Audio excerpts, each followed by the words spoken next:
Assalamualaikum warahmatullahi wabarakatuh. Perkenalkan, nama saya Siti Nabila Ramadhani dengan NIM C2401241045. Saya dari kelompok 4 akan mereview ulang pembahasan kemarin mengenai pertumbuhan. Sebelum masuk ke pertumbuhan, saya akan menjelaskan mengenai biologi perikanan. Biologi perikanan adalah ilmu mengenai ikan sebagai sumber daya hayati yang bisa dimanfaatkan oleh manusia.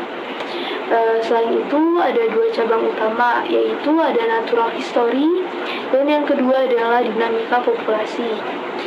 Natural history mempelajari daur hidup, makanan, dan perkembangan populasi pada ikan. Sedangkan dinamika populasi mempelajari pertumbuhan, moralitas, dan stok. Tujuannya untuk mendukung pengelolaan perikanan berkelanjutan. Terus sekarang kita bisa masuk ke teori pertumbuhan. Apa pertumbuhan tuh? Pertumbuhan adalah perubahan ukuran seperti panjang, bobot, volume, dan jumlah di setiap waktunya. Lalu ada beberapa faktor yang bisa mengubah pertumbuhan tersebut, yaitu yang pertama jenisnya, yang kedua ukuran makanan, yang ketiga jumlah ikannya, dan yang keempat kondisi lingkungan dan juga kesehatan ikannya. Terus jenis pertumbuhan juga terbagi menjadi dua, yaitu ada eksponensial dan logistik. Eksponensial ini dapat diartikan sebagai tidak terbatas, tetapi jarang terjadi di alam. Sedangkan jika logistik itu dibatasi daya dukung lingkungannya. Effendi 1979 ia menyatakan bahwa pertumbuhan terbagi menjadi dua, yaitu pertumbuhan mutlak dan pertumbuhan nisbi. Pertumbuhan mutlak adalah ukuran rata-rata ikan pada umur tertentu, dan pertumbuhan nisbi merupakan perubahan ukuran ikan dalam periode waktu tertentu dan dibandingkan dengan ukuran awal. Jadi ukuran awal bakal dibandingkan dengan yang sekarang dengan ukuran yang baru, seperti itu. Terus ada juga tujuan pengamatan pertumbuhan. Yang pertama untuk mengetahui perkembangan ikan seperti panjang, berat, dan morfologinya. Dan yang kedua untuk memprediksi pola pertumbuhan seperti faktor kondisi dan kelompok umur. Dan yang ketiga untuk menduga perkembangan populasi. Seperti itu, teman-teman.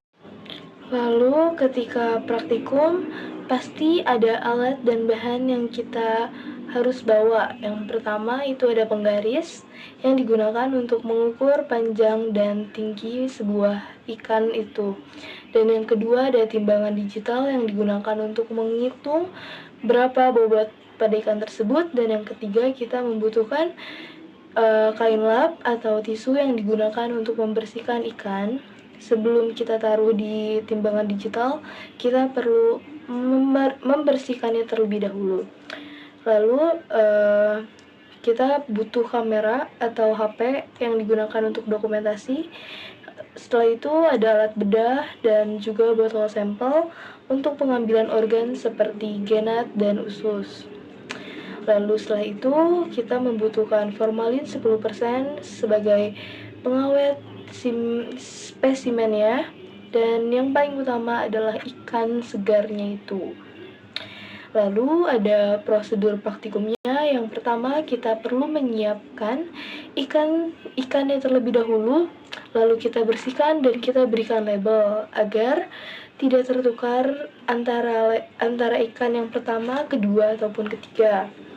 Yang kedua, ukur panjang dan berat, lalu kita catat pada sheet yang telah disediakan. Yang ketiga, dokumentasikan ikan sebelum dibedah dan setelah dibedah. Lalu setelah itu kita bedah ikannya dan kita ambil ganat dan ususnya. Kita ambil gonatnya ini tujuannya untuk menganalisis reproduksi, sedangkan usus kita mengambil untuk kita mengetahui apa aja sih kebiasaan makanan yang sering dimakan oleh ikan tersebut. Seperti itu teman-teman.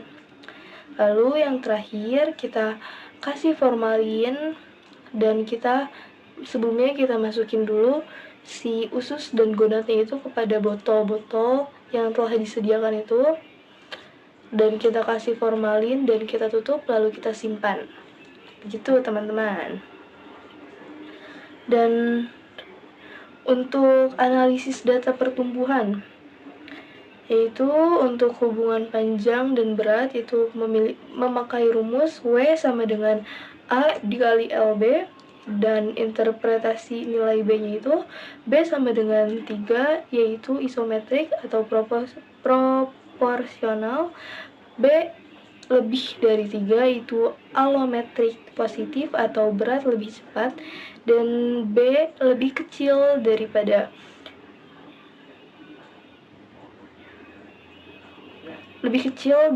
3, yang berarti itu allometrik negatif atau panjang lebih cepat. Lalu ada faktor kondisi, indikator kementokan ikan.